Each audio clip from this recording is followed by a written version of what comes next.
열왕기상 18장 30절에서 31절까지 말씀, 두 절의 말씀입니다. 함께 한 목소리로 합독하도록 하겠습니다. 시작.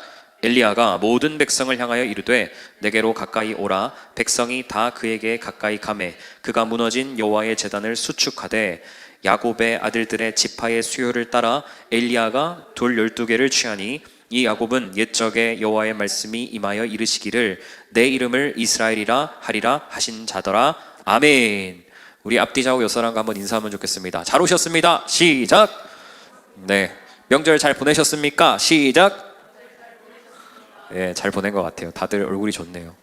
저는 명절 부흥회가 있어서 월요일 아침에 일찍 기차 타고 내려가서, 그리고 이제 오전에 집회, 그다음에 저녁 집회, 그 다음날 오전 집회까지 총 6번 집회인데 3번은 제가 하고 3번은 이제 강 목사님이 뒤에서 반반하기로 해가지고 제가 앞에 3번 하고 뒤에 3번 강 목사님이 찬양 인도하고 하셨어요. 근데 앞에 3번을 하는데 신경이 많이 쓰이더라고요. 신경을 쓰고 또 이제 월요일 새벽에는 월요일 아니고 화요일 아침에는 또 새벽 설교 있어서 새벽 예배 또 하고, 조금 원래 월요일 좀 쉬어줘야 되는데 못 쉬고 좀 달렸더니 딱 끝나자마자 그날 저녁부터, 명절 당일 저녁부터 해서 몸이 아파오기 시작하더니 막 힘들었어요. 그래서 아직까지도 약간 이 코 먹먹한 소리가 좀 남아 있는데 양해를 해주시고, 막 수액도 맞고 이렇게 해가지고 몸이 너무 힘들어서 명절날 좀 잘 쉴 줄 알았더니 아픈 바람에 잘 쉬었습니다. 아픈 바람에. 그래서 그런 한 주간이 되었고, 아프니까 아무것도 하기 싫더라고요. 큐티도 하루 띵가 먹고 그 다음날 몰아서 해버렸습니다. 안 하려고 하다가 아픈데 무슨 이러다가 또 말씀 앞에서 섰고, 제가 안 하면 누가 하겠어요, 그죠? 본을 보여야 된다는 마음에 했습니다. 여러분 큐티 많이 쉬셨죠? 명절과 함께 하셨어요? 하셨어요. 안 올라오면 안 하는 줄 알아요. 나는 올라와야 돼. 그래서 올라와야지 하는 줄 아니까 여러분들 큐티 명절이지만 빠지지 말고 잘했으면 이제 마지막 한 주, 2월 이제 마지막 주입니다. 마지막 주도 함께 힘내주시면 좋겠습니다. 여러분 인생에 정말 힘든 것들이 여러 가지가 많은데, 정말 힘든 것 중에 하나가 뭐냐면 누군가를 용서하는 겁니다. 상대방이 끔찍한 잘못을 했을 때 그 잘못한 상대에 대해서 용서하는 것은 정말 힘든 일입니다.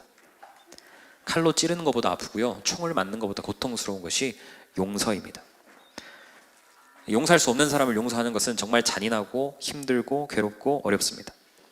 만약에 여러분 누군가가 여러분을 의도적으로 해방 놔서 여러분들이 회사에서 쫓겨났어요. 그러면 여러분 그 사람을 용서하실 수 있겠습니까? 누군가 의도적으로 부주의해서 여러분의 사랑하는 자녀가 죽음에 이르렀습니다. 과연 여러분은 그런 상황에서 자기 자녀를 죽음으로 몰아간 그를 용서할 수 있겠습니까? 누군가가 전적인 잘못을 해서 그 잘못으로 인해서 나에게 돌이킬 수 없는 큰 손해와 피해가 다가왔습니다. 그랬을 때 여러분 과연 그 사람을 용서할 수 있겠습니까? 그런 자를 누가 어떻게 용서하겠습니까? 세상에서 가장 하기 어려운 일이 용서고요, 사람들이 가장 피하고 싶은 것이 용서입니다. 그래서 용서란 매우 힘들고 어렵습니다. 우리나라가 일제강점기 때 일본에 의해서 여러 가지 어려움을 많이 당했죠. 그리고 그 이후에 역사가 지나간 뒤에 일본에서도 사과하고 하지만 우리 정서상, 국민 정서상 그들의 어떤 만행, 그들의 잘못들에 대해서 그들이 아무리 용서를 구한다 한들 우리가 쉽게 그 용서를 받아주거나 개인적으로나 국가적 차원에서 이것을 받아주는 것이 상당히 어렵다는 것입니다. 그래서 일본을 가까우면서도 먼 나라라고 하는 거예요. 바로 붙어 있고 가까이 있지만 참 우리에게 어려운 일들을 많이 했기 때문에 그런 것에 대한 이 마음의 거리감이 있습니다. 여러분 결혼을 하고 부부가 되어도요, 서로 용서하지 못하잖아요. 그러면 가까워질 수 없습니다. 결국은 이혼하게 됩니다. 아무리 가까운 부부라도 용서하지 못하면 이혼합니다. 이혼이란 뭐냐? 더 이상 용서할 수 없어. 그래서 더 이상 보기 싫어. 가까이 살붙이고 살고 싶지 않아. 그래서 멀리 떨어지는 거예요. 안 보고 사는 거예요. 그것이 이혼입니다. 그러니까 모든 인간들은 이 공통점이 있어요. 누군가의 잘못을 용서해 주지 못하는 공통점을 다 가지고 있습니다. 뿐만 아니라 여러 가지 폭력 사태, 국가적인 전쟁, 이것도 다 보면 결국 서로 용서하지 못하는 인간의 죄성으로 발생하는 보편적인 현상들이라는 사실을 기억해야 됩니다. 이 전쟁이 꼭 밖으로만 전쟁 나는 것이 아니라 여러분의 회사 생활도 전쟁이고 여러분이 개인적으로 하는 비즈니스, 사업도 다 전쟁입니다. 치열한 전투를 계속합니다. 그래서 여러분, 재밌는 게 인간은 살면 살수록, 나이가 들어가면 들어갈수록 용서하지 못할 사람들이 늘게 되는 것입니다. 그것이 인생의 나이입니다. 오늘은 이 용서를 우리가 어떻게 바라봐야 될 것인가, 그리고 우리는 용서를 어떻게 받을 것인가, 용서를 어떻게 할 것인가에 대한 말씀을 좀 나누고자 합니다. 우리가 계속해서 엘리야 말씀을 받고 있는데, 이 갈멜산 위에 엘리야가 백성들을 불러 모읍니다. 엘리야가 제안했습니다. 여호와가 참신이냐, 바알과 아세라가 참신이냐, 이 두 가지를 놓고 대결을 합니다. 단순합니다. 기도해서 하늘에서 불이 떨어지면, 응답이 되면 그 신이 참신이다. 그래서 전 국민을 소집했습니다. 이스라엘 백성 전원이 그 갈멜산 꼭대기에 집결했습니다. 지지난주에 여러분 말씀을 들어서 알겠지만 바알과 아세라 선지자는 450명입니다. 아침부터 정오를 지나서 저녁에 이르기까지 하루 종일 뜨겁게 간절하게 기도합니다. 불을 내려달라고. 그냥 안 되니까 그 간절함을 표현하기 위해서 자기 몸에 칼을 긋고 피를 내면서까지 간절하게 기도합니다. 그러나 결과는 어떻습니까? 응답이 없는 거예요. 불이 떨어지지 않았습니다. 침묵이었습니다. 끝이 났습니다. 이제 누구의 차례가 돌아왔냐? 엘리야의 차례가 돌아왔습니다. 엘리야는 혼자였고 홀로였습니다. 그리고 제단으로 올라갑니다. 그리고 오늘 본문에 보니까 엘리야가 기도하기 전에 하던 행동이 있어요. 그게 뭐냐면 백성들에게 가까이 오라고 요구하고 촉구하는 것입니다. 이스라엘 백성들이 멀리서 다 구경하고 있었어요. 멀찌감치서. 어디서 불이 떨어지는가 그걸 보려면 멀리서 봐야 보일 거 아니에요. 비교가 될 거 아니에요. 그래서 사람들이 멀리서 구경하던 백성들이 엘리야의 요구, 제단 앞으로 나오라는, 가까이 오라는 요구 앞에 몰려오기 시작합니다. 여러분, 여호와의 제단은 무너진 상태입니다. 이미 3년 반을 바알과 아세라를 섬겼기 때문에 그동안 여호와께 제사하지 않았거든요. 그러니까 제단이 다 무너지고 수풀이 우거지고 형태를 알아볼 수 없는 상태가 되었습니다. 버려져 있었고요. 아무도 돌보지 않았기 때문에 회파되어 있었습니다. 그런 상태의 이 제단을 엘리야가 수축하기 시작하고 회복하기 시작합니다. 그러면서 백성들에게 직접 보라고, 가까이 와서 보라고 얘기하고 있습니다. 여러분, 이스라엘 백성들은 지금까지 하나님을 멀리했잖아요. 여호와의 제단을 멀리했습니다. 그리고 바알과 아세라를 가까이 했습니다. 바알과 아세라 제단에 가까이 나아가던 자들이었습니다. 이스라엘 백성들은 영적으로 굉장히 더럽고 추악한 상태입니다. 타락했고요, 완악했고요, 누가 참신인지 알지 못하는 무지한 상황 속에 이스라엘 백성은 놓여 있었습니다. 이제는 이스라엘 백성이 아니라 바알의 백성입니다. 하나님의 백성이 아니라 바알의 백성으로 버림받고 버려졌습니다. 하나님은 버렸고요, 하나님과는 더 이상 가까워지지 않고 멀어졌습니다. 이스라엘 백성들이 얼마나 망각을 했냐면, 지금 자기들이 여기 와서 지금 나라를 짓고 이렇게 서 있는 것이 하나님이 이스라엘 노예받는 백성들을 이집트에서 출애굽시켜가지고 여기까지 인도해 주셨는데, 그 과정 가운데 얼마나 큰 은혜를 받았는데 그거 다 잊어버리고 다 망각해버렸습니다. 비가 오고 해가 뜨면 농사를 짓고 곡식을 풍족하게 지을 수 있었어요. 근데 그 은혜도 다 잊어버렸습니다. 여러 가지 외세의 침략이 있었지만 하나님이 그때마다 보호해 주시고 지켜주셨어요. 근데 그것도 다 잊어버렸습니다. 하나님이 우리를 지켜줬다가 아니라 바알이 우리를 지켰다라고 착각합니다. 그래서 바알에게 제사하고 바알과 아세라를 섬기게 된 것입니다. 하나님이 아니라 바알과 아세라를 참신으로 믿고 이스라엘 백성들은 섬겼습니다. 여러분, 이스라엘 백성들의 죄는 거기서 멈추지 않습니다. 바알과 아세라를 섬기면서 자연스럽게 여호와의 제사장들을 많이 죽였습니다. 아합 왕이 쫓아다니면서 찾아서 죽일 수 없어요. 어떻게 하냐? 백성들이 고발하는 거예요. 이 사람 제사장입니다. 여호와의 제사장 여기 있습니다. 여기 숨어 삽니다. 그러니까 숨어있던, 피해있던 이 많은 제사장들이 백성들에 의해서 살해당합니다. 여호와의 제단은 완전히 회파되고 무너졌습니다. 하나님의 이름은 완전히 무시, 하나님의 대적이 되었고 하나님을 능욕하기 시작합니다. 이스라엘이란 이 이름도 하나님이 주셨건만 이 이름도 이름의 가치를 잃어버리고 바알을 숭배하고 바알을 섬기는 비참한 이스라엘 백성들이 되었습니다. 그 결과는 어땠을까요, 여러분? 3년 6개월 비가 내리지 않는 겁니다. 하나님이 징계하셨습니다.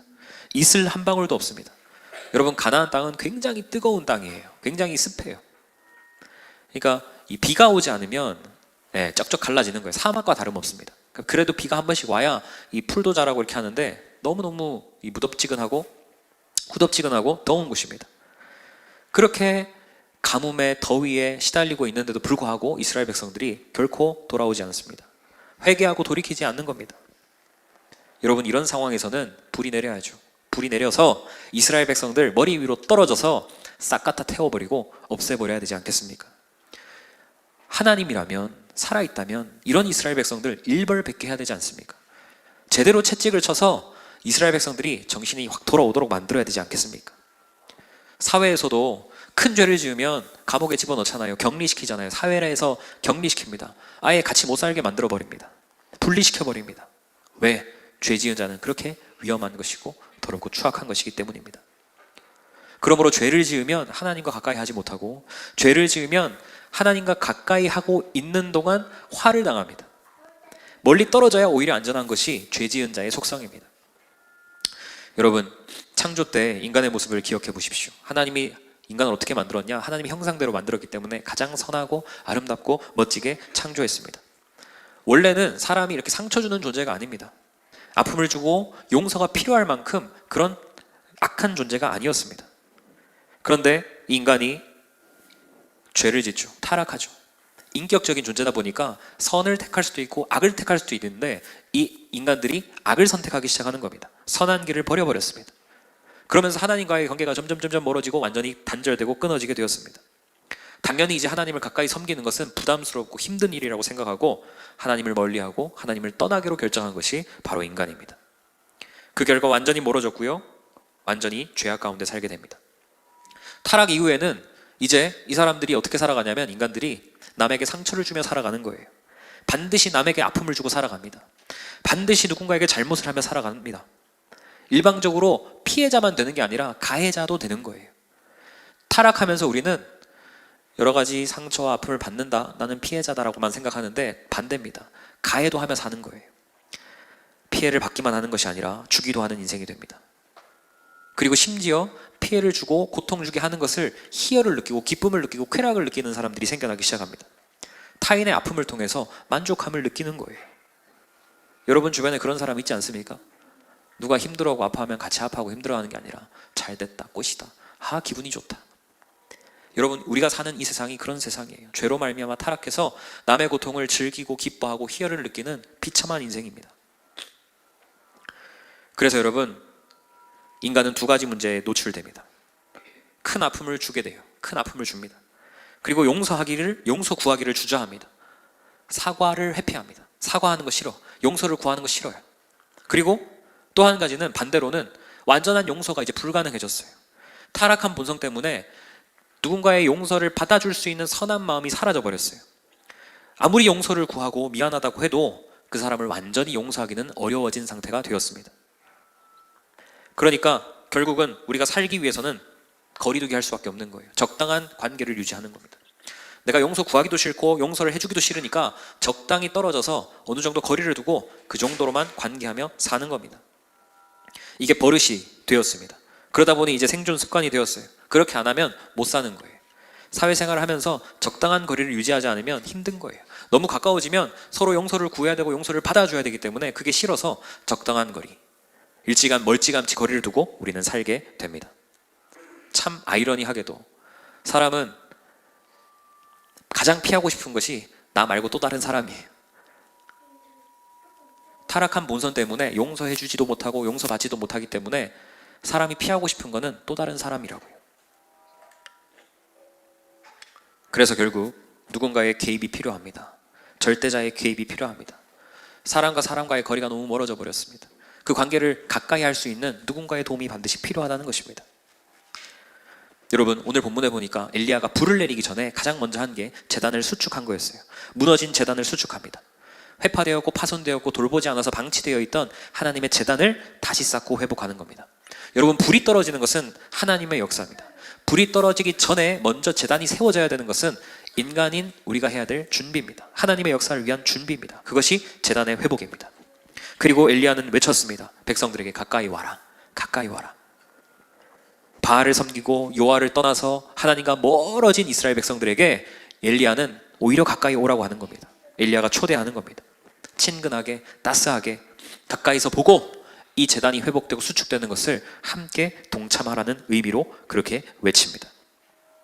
여러분, 제단은 어떤 곳입니까? 하나님과 인간이 만나는 가장 가까운 장소가 제단입니다. 제단의 기능은 제단을 통해서 하나님을 만나는 거예요. 제단을 통해서 하나님과 소통할 수 있는 유일한 길이 되는 거예요. 제단을 통해서 우리는 용서를 구하고 용서를 받을 수 있는 그 장소가 바로 제단입니다. 여러분, 이 제단이 바로 예수님의 역할인 줄 믿으시기를 주님의 이름으로 축복합니다. 오늘 본문에 등장하는 엘리야가 제단을 수축하는 장면, 완전히 무너져 있던 제단이 회복되는 그 장면은 바로 예수님의 정체를 드러냅니다. 예수님이 이 땅에 오실 때 제단으로 오셨어요. 예수님이 십자가라는 제단 위에 예수님이 올라갔어요. 자기 몸을 예수님은 제물로 드렸습니다. 그래서 그 결과는 어떻게 됐습니까? 하나님과 인간과의 멀어진 그 관계가 가까워지는 거예요. 멀어진 관계를 예수님이 제단이 되심으로 말미암아 가깝게 바꿔주신 줄 믿으시기를 주님의 이름으로 축복합니다. 예수님이 다시 제단을 수축하는 이유는 책망하기 위함이 아닙니다. 하나님이 두렵고 무섭다는 것을 드러내고 나타내기 위함도 아닙니다. 불을 내리기 위한, 쇼를 위한 사전 작업이 아닙니다. 제단을 수축하는 것은 예수님이 우리 가운데 하나님과 인간과 멀어진 관계를 가까이 하기 위해서 제단으로 오셨다는 것을 보여주는 장면이에요. 할렐루야. 그래서 다시 비가 오게 만들고, 비가 지금 멈추고 가뭄된 상태였으니까 다시 비가 오게 만들고 용서의 제단을 회복해서 죄를 사하고 이스라엘 백성들을 회복하기 위함입니다. 여러분, 제단은 지금은 제단이지만 이게 확장돼요. 나중에 예루살렘 성전으로까지 확장됩니다. 그래서 여러분 기억해야 됩니다. 예수님이 제단이시고 예수님이 또한 성전이십니다. 제단이었던 예수님이 시간이 지나면서 이 개념이 확장되어 예루살렘 성전까지 커지는 겁니다. 여러분, 제단이 무너진 이유가 무엇입니까? 예루살렘 성전이 무너진 이유가 무엇입니까? 인간의 죄 때문에 무너진 겁니다. 제단도 무너졌고요, 예루살렘 성전도 전쟁에서 패해서 무너지게 됩니다. 결국 자신의 죄, 인간의 죄 때문이에요. 그런데 예수님은 항상 보면 자기 몸으로 그 무너진 제단을 회복하십니다. 자기 몸으로 무너진 성전을 다시 회복해 주십니다. 그렇게 용서의 제단으로 우리 가운데 찾아오셨습니다. 여러분, 어떤 인간도요, 자기 생명을 내어놓는다고 해서 관계가 회복되지 않습니다. 어떤 인간도 자기 선행으로는 무너진 관계, 깨어진 관계를 회복시킬 수 없습니다. 아무리 선한 인간도 완전한 제단의 역할을 할 수 없습니다. 완전한 제단이 되려면 죄가 없어야 돼요. 흠이 없어야 돼요. 그리고 하나님과 우리와의 관계를 이어줄 수 있는 역할을 해야 됩니다. 그런 완전한 제단을 할 수 있는 분은 예수님 뿐인 줄 믿으시기를 주님의 이름으로 축복합니다. 예수님만 가능한 거예요. 용서의 제단, 회복의 제단, 예수님만이 용서의 제단이고 회복의 제단이고 참된 제단입니다. 예수님은 하늘에서 내려오셨고요, 하나님의 아들로 오셨습니다. 예수님의 사역은 이 더러운 땅에서 죄인들을 위해 자기 몸을 바쳐서 제단을 회복하고 수축해서 결국은 하나님으로부터 멀어졌던 인간들을 가까이 하도록 만드시는 거예요. 인간은 하나님을 섬기지 않습니다. 오히려 이방신을 섬겼습니다. 바알과 아세라 우상을 숭배한 것처럼. 그리고 요즘은 자기를 신격화해서 자기를 믿고 의지하고 자기를 신처럼 착각하며 섬깁니다. 여러분, 이것은 크나큰 죄입니다. 정말 큰 죄예요. 그때 예수님이 내려오셔서 용서의 제단이 되어주시는 겁니다. 예수님의 제단을 통해서 하나님은 인간들이 제단에서 예배하고 제사할 때 하나님은 그들의 죄의 용서를 받아주시고요, 또한 인간은 이제는 용서를 구하지 못하는 존재였는데 예수님의 제단으로 말미암아 언제든 예수님 앞에 우리의 죄를 고백하고 자백하고 용서를 구하는 자, 다시 말하면 하나님께로 가까이 나아가는 자들이 된 줄 믿으시기를 주님의 이름으로 축복합니다. 예수님의 제단의 역할이 너무너무 중요한 거예요. 예수님이 이 땅에 제단으로 오셨기 때문에 우리는 용서받는 자가 됐고 또한 용서를 구할 수 있는 자가 된 줄 믿습니다. 여러분, 예수님만이 인류의 모든 죄를 용서하시고 멀어진 관계, 깨어진 관계를 완벽하게 회복하실 수 있는 유일한 제단인 줄 믿습니다. 할렐루야. 사람들은 죄를 짓고도 그 심각성을 모릅니다. 이스라엘 백성들도 몰라요. 하나님 말고 바알과 아세라를 막 섬기면서 자기들이 한 죄를 알지 못합니다. 얼마나 큰 죄인지, 얼마나 끔찍한 죄인지 자신들이 지금 죽어가는 것도 알지 못하는 거예요. 그런데도 불구하고 용서를 구하지 못합니다. 왜? 죄 때문에. 하나님의 진노 때문에, 하나님과의 관계가 멀어졌기 때문에 용서를 구할 수도 없는 상태가 이스라엘 백성들의 상태였습니다. 그럴 때 예수님이 오셨어요. 그리고 하나님께 간구합니다. 하나님, 인간의 죄를 용서해 주십시오. 인간들은 자기가 죄를 짓고도 하나님 앞에 가까이 갈 수 없어서 죄의 용서를 구하지 못하는데, 그래서 죽을 수밖에 없는데 예수님이 제단으로 오셔서 인간들을 대신해서 예수님, 인간들의 죄를 용서해 주십시오. 자기의 몸을 제단으로 바쳤습니다. 그래서 죄를 용서해 주시고 우리의 깨어진 관계를 예수님이 대신 회복시켜 주신 줄 믿으시기를 주님의 이름으로 축복합니다. 그래서 여러분, 제단은요 본질적으로 희생의 장소입니다. 죽음의 장소예요. 피가 뿌려져야 되는 장소예요. 누군가는 죽어야 됩니다. 그래서 예수님이 제단으로 오셔서 그 제단에 예수님이 직접 제물이 되셔서 자기가 제단이 되시고 자기가 산 제물이 되셔서 우리의 죄를 용서하신 줄 믿으시기를 주님의 이름으로 축복합니다. 여러분 보고 제단을 만들어 오라고 하지 않습니다. 여러분이 제물이 되라고도 하지 않았어요. 예수님은. 예수님이 용서의 제단이 되어주시고 그 위에 제물로 올라가셔서 죽으셨어요. 예수님 홀로 구원을 완성하시고 다 이루셨어요. 인간의 조력이 필요 없습니다. 여러분이 어떻게 하면 예수님이 구원해주고 여러분이 어떻게 못하면 예수님이 못 구원해주고가 아니라 예수님이 구원하기 위해서 제단도 되셨고 제물도 다 되주셨다고요. 할렐루야. 죄악된 땅에 제단으로 오셨어요. 죽음으로 바쳐져야 인간의 죄를 짊어집니다. 제단에서 죽어야 되는 그 운명, 비참하고 고통스러운 그 운명 예수님 알지만 오셨어요. 예수님은 자기 죄 때문에 죽은 것이 아니라 인간의 죄 때문에 죽으셨고 피를 흘리셨고 인간의 죄 때문에 죽으심으로 말미암아 용서의 길을 활짝 열어주셨습니다. 예수님이 죽고 나서 사람들은 변화됐습니다. 이제 용서받게 되었고 하나님께 다시 가까이 갈 수 있게 되었습니다. 예수님의 피가 없으면, 예수님의 대신 죽음이 없으면 죄는 용서되지 않습니다. 하나님과 가장 멀어지게 되고 결국은 지옥이라는 최종 단절을 경험할 수밖에 없습니다. 여러분, 우리는 예수님의 피로 그 피 묻은 제단 때문에, 그 피 묻은 제단의 용서의 역할 때문에 우리는 살게 됐고 생명을 얻은 줄 믿습니다. 할렐루야. 예수님이 제물이라는 사실을 우리가 다 압니다. 어린 양, 예수님의 초림 때 죽음을 위해서, 죄인들을 위한 죽음을 통해 예수님이 제물이라는 사실은 잘 알지만 오늘 우리가 이 엘리야 말씀을 통해서 예수님이 제물만이 아니라 예수님이 우리의 제단이 되어주셨구나. 할렐루야. 여러분, 그래서 예수님이 자기 몸을 이 제단 성전이라고 비유하면서 헐라고 말해요. 예루살렘 성전이 만들어지는데 수십 년이 걸렸는데 예수님이 헐래요. 그럼 내가 3일 만에 다시 세우겠대요. 여기서 말씀하신 그 성전의 의미는 예수님 자신을 의미하는 거예요. 내가 죽고 3일 만에 부활한다. 결국 성전은 이 건물이 아니라 나 자신이다 라는 것을 예수님이 말씀해 주셨습니다. 그러나 사람들은 깨닫지 못합니다. 예수님 무슨 소리냐, 헛소리 하는 거 아니냐 라고 예수님을 오해합니다. 다시 말씀드리지만 예수님이 제단이고 예수님이 성전입니다. 목적은 딱 한 가지입니다. 죄악으로 말미암아 하나님과 멀어진 인간들을 하나님께 가까이 하기 위해서, 용서해야 가까워질 수 있기 때문에. 그래서 여러분, 에덴 동산에는 제단, 성전이 없었어요. 왜냐하면 에덴 전체가 하나님과의 만남의 장소였고 교제의 장소였고 하나님과 가깝다는 증명이었거든요. 근데 타락한 이후에 쫓겨났죠, 에덴 동산에서. 그러고 나서는 더 이상 하나님과 만날 장소가 있습니까 없습니까? 사라진 거예요.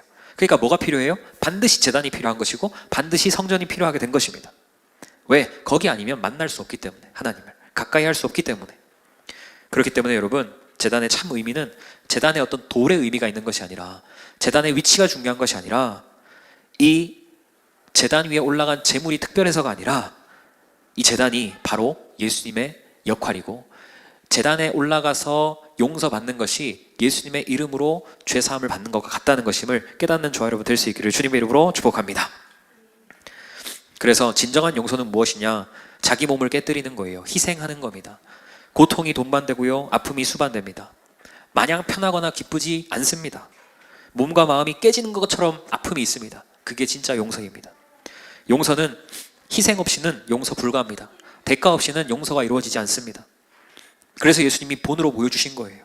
자기 몸을 십자가 위에서 깨뜨리는 거예요. 희생하는 거예요. 죄를 용서하기 위해서. 그리고 죄인들을 가까이 하시는 겁니다. 여러분, 용서의 결과는 어떻게 되냐면 관계가 가까워지는 겁니다. 가까이 하려고 용서하는 것이 진짜 용서인 줄 믿으시기를 주님의 이름으로 축복합니다. 사람들은 말로는 용서한다고 해요. 근데 용서해놓고 가까이 안 지내요. 너 용서해? 그래놓고 얘랑 이제 딱 안 보고 사는 거예요. 그거는 진짜 용서예요? 가짜 용서예요? 가짜 용서예요. 예수님의 용서는 진짜 용서예요. 내가 네 죄를 용서한다. 그리고 내가 너를 가까이 하겠다. 완전한 용서는 가까이 해주는 용서가 완전한 용서입니다. 용서했다 말만 하고 멀리하는 것은 부분적인 용서고요, 어떤 상황과 이익 중심의 용서고요, 관계 회복이 없는 용서입니다. 용서란 예수님처럼 자신을 깨뜨려서 가까이 해주는 것입니다. 여러분이 예수님의 용서를 본받는 저와 여러분 될 수 있기를 주님의 이름으로 축복합니다. 불을 내리기 전에 용서의 제단을 쌓았죠. 왜? 이스라엘의 죄를 용서해야 되기 때문에. 그러니까 불이 떨어지는 것은 심판의 불이 아니라, 따라합시다, 용서의 불이다. 시작. 용서의 불이에요. 여러분, 엘리야가 어떤 행동을 했습니까? 제단을 수축하고 제단을 회복하고 제단을 재건합니다. 이것은 하나님 아버지의 마음을 보여주는 거예요. 죄악된 이스라엘을 향한 용서가 이곳에 있다. 내가 너희를 가까이 하겠다. 너희는 나를 떠나서 바알과 아세라를 따라 나를 멀리 떠나갔지만 나는 너희를 용서함으로 너희를 가까이 하겠다. 여러분, 이 엘리야의 행동은 수백 년 뒤에 오실 예수님에 대한 예표입니다. 예수님이 오셔서, 제단으로 오셔서, 성전으로 오셔서 어떻게 하실지를 미리 보여주시고 알려주시는 장면입니다. 그러므로 엘리야는 멋진 선지자가 맞습니다. 큰 선지자가 맞습니다. 왜? 불을 크게 내려서 큰 선지자가 아니라 오실 예수님이 어떤 역할을 하시는지 자기 몸으로 보여주기 때문에 엘리야는 큰 선지자인 줄 믿으시기를 주님의 이름으로 축복합니다. 여러분, 누가 큰 선지자냐면 예수님을 상징하는 선지자가 큰 선지자예요. 예수님의 오심을 예표하는 자가 큰 선지자라는 것입니다. 타락한 이스라엘 백성들에게 가까이 오라고 외쳤던 그 엘리야의 외침은 죄악된 백성을 가까이 하실 예수님에 대한 예표요, 예언입니다. 용서의 제단을 통해서 이스라엘 백성은 결국 살아나고 회복됩니다. 하나님이 그들을 가깝게 하십니다. 엘리야의 위대한 부분은 바로 이 부분이에요. 불을 내려서 위대한 것이 아니라, 불을 내려서 유명한 것이 아니라 하나님이 이스라엘 백성들을 가까이 용서하시고 가까이 하신다는 것을 보여준 거예요. 여러분, 예수님은 용서의 제단으로 오셨죠. 모든 인간, 모든 죄악 다 용서하셨습니다. 그런데 예수님이 먼저 이스라엘 백성들에게 접근했어요. 타락한 이스라엘 백성들에게 먼저 예수님이 가십니다.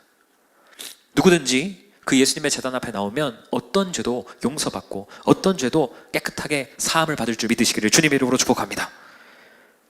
여러분, 인간은 한계가 있어서 용서 못할 죄가 있어요. 여러분 해봤잖아요. 용서 안 되는 거 있죠. 안 되는 용서 있잖아요. 용서 못할 사람 있잖아요. 큰 죄악을 지으면 용서 불가합니다. 안 해줍니다. 그 이유는 여러분이 피조물이고 인간이고 한계가 있기 때문입니다. 여러분 용서에도 한계가 분명히 있습니다. 그러나 예수님의 용서에는 한계가 없습니다. 어떤 죄도, 어떤 범위도, 어떤 죄악도 상관없이 가능한 것이 예수님의 용서입니다. 그러므로 예수님의 제단에 나아가는 자마다 그 어떤 죄도 용서를 받고요, 예수님과 가까이 되게 되고요, 예수님과 친밀한 인생이 됩니다. 예수님은 거부하지 않습니다. 그런 자들을. 여러분, 예수님이 우리의 용서의 제단이 되어 주셨습니다. 할렐루야. 성도도 여러분도 먼저 가서 회개하지 않습니다. 여러분도 먼저 예수님 앞에 나아가지 않습니다. 예수님이 우리에게 먼저 찾아오셔서 용서의 제단이 되어 주셨기 때문에 우리가 예수님 앞에 나올 수 있는 겁니다. 솔직히 여러분도 살다 보면 수많은 죄를 짓잖아요. 그 죄로 말미암아 여러분 진노받아 죽어야 됩니다. 그런데 내가 무슨 죄를 짓는지도 모르고요, 내가 어떤 문제가 있는지도 모른 채 살아가는 게 우리예요. 그리고 이 바알과 아세라를 섬겼던 이스라엘 백성들처럼 하나님이 참신이 아니라 다른 것을 신으로 생각하며 우리가 죄악 가운데 살아갑니다. 그러니까 예수님이 찾아오시는 거예요. 용서의 제단으로 찾아오시는 거예요. 살려주시기 위해, 그 가뭄을 끝내기 위해, 다시 은혜의 비를 내려주시기 위해 먼저 찾아오십니다. 찾아오시는 방식이 뭐냐? 바로 이 용서의 제단으로 찾아오시는 거예요. 가까이 하기 위해 찾아오시는 겁니다. 엘리야가 제단을 수축했던 것처럼 예수님이 여러분의 인생에 찾아오셔서 여러분의 인생에 무너진 제단들을 다시 수축하고 회복하실 줄 믿으시기를 주님의 이름으로 축복합니다. 우리 삶 속에서 무너지는 영역들이 너무 많습니다. 저도 이번 주에 건강이 무너졌어요. 너무 아프고 힘들었어요. 어떤 사람은 관계 때문에 마음이 무너진 사람이 있습니다. 관계가 무너진 사람이 있습니다. 물질 문제 때문에 넘어진 사람이 있습니다. 여러분, 예수님이 이 모든 것을, 우리의 약함을 수축하시고 회복하시고 다시 세울 수 있는 능력이 있는 분인 줄 믿으시기를 주님의 이름으로 축복합니다. 오랜 신앙생활하면서 신앙이 무너진 사람, 하나님과의 관계가 냉랭해서 점점 멀어진 사람, 자기도 모르게 하나님과 가까이 지내지 않고 멀찌감치 살고 있는 사람, 모든 무너진 관계가 예수님의 제단으로 말미암아 회복되고 숙축되는 한 주간이 될 수 있기를 주님의 이름으로 축복합니다. 아무리 멀어진 관계라도 예수님으로 인해 가까워질 수 있고요, 친밀해질 수 있고요, 예수님 때문에 영원히 가깝고 친밀한 관계가 될 줄 믿으시기를 예수 이름으로 축복합니다. 예수님은 용서의 제단입니다. 예수님께 가까이 나가지 못하는 우리를 가깝게 나가도록 예수님이 역사해 주십니다. 그래서 그 예수님 앞에 우리가 용서를 구할 줄 알아야 돼요. 용서를 구하지 못하면 축복의 단비에서 멀어집니다. 그리고 여러분이 용서하지 않으면 축복의 소낙비도 맛볼 수 없습니다. 두 가지 적용을 해야 됩니다. 첫 번째, 용서를 구하는 자로 사십시오. 다시 말하면 언제나 우리가 하나님 앞에 용서를 구해야 됩니다. 또 사람들에게도 용서를 구할 수 있어야 됩니다. 자기의 죄와 자기의 잘못을 여러분이 인정할 수 있어야 됩니다. 그러면 하나님과 가까워지고요, 그러면 사람들과 가까워집니다. 두 번째, 용서하는 자가 되셔야 됩니다. 여러분 주변 사람들을 용서해야 합니다. 여러분, 우리의 정체가 무엇입니까?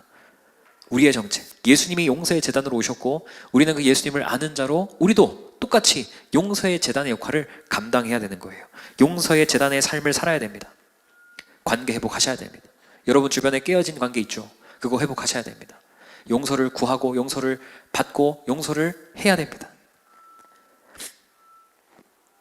우리가 용서의 제단이 되면 모든 자를 품을 수 있어요. 모든 자와 함께 가까이 지낼 수 있습니다. 예수님처럼, 예수님이 우리에게 찾아오셔서 멀어진 우리를 가까이 하신 것처럼 우리도 똑같이 내 주변에 멀어진 관계, 깨어진 관계 있다면 찾아가고 용서를 구하고 용서해주고, 그래서 가까이 하는 그런 용서의 제단의 삶을 살아가는 저와 여러분 다 될 수 있기를 주님의 이름으로 축복합니다. 용서를 구하기를 기다리면 제단이 아닙니다. 여러분, 이스라엘 백성들이 하나님 앞에 용서를 구하기 전에 엘리야가 제단을 먼저 수축해서 회복한 것을 기억하십시오. 그 사람이 나한테 먼저 용서하기를 구하고 기다리고 바라는 것은 제단이 아닙니다. 내가 먼저 가서 용서를 구하는 것이 제단의 역할이고 예수님처럼 먼저 용서하는 것입니다. 여러분, 이 시대에 살아있는 엘리야는 누구입니까? 용서의 제단으로 사는 자예요. 따라합시다. 용서의 제단으로 살아야 된다. 시작! 여러분 다 용서의 제단으로 사십시오. 이번 한 주간. 그래서 여러분, 교회는요, 용서하는 자가 많아야 되고요, 용서를 구하는 자가 많아야 돼요.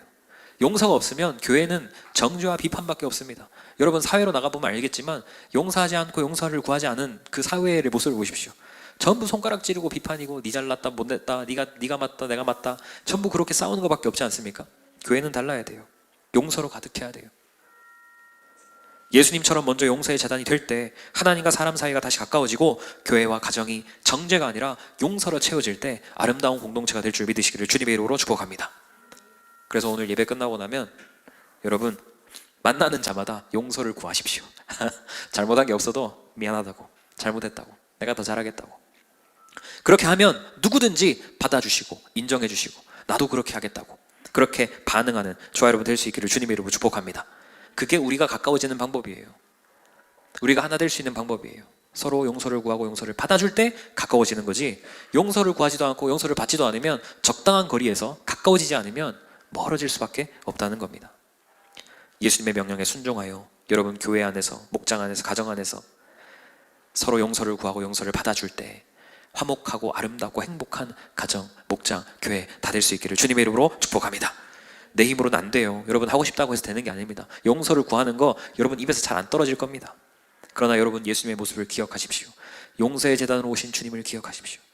그 주님이 나에게 어떻게 먼저 찾아오시는지를 생각하고 그 주님의 마음을 품고 용서를 구하십시오. 그래서 결단, 용서를 잘 구하시고 또한 이번 한 주간 말씀 묵상 잘해야 됩니다.